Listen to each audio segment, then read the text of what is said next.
Usai memastikan lolos ke babak 8 besar Piala Presiden sebagai runner-up Grup D, PSM Makassar kini mengalihkan fokus ke ajang Piala AFC 2022.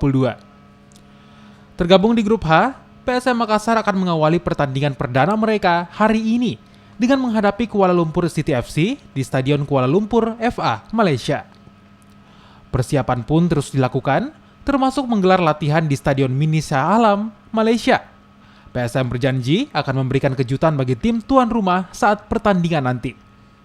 This is not a new competition for me. I got some experience, but of course it's different because in this moment on AFC Cup we are not represent just the club. We represent Indonesia also. It's a tough team. It's a good team, good local players, very good foreign players. But it's going to be 11 against 11, and I hope that our team going to be a good night and make a good game. And after, maybe we can make a surprise. The mindset for every player is good.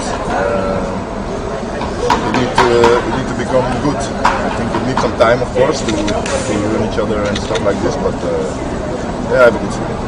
PSM Makassar sendiri membawa 25 pemain untuk mengarungi kompetisi kasta kedua sepak bola tingkat Asia itu.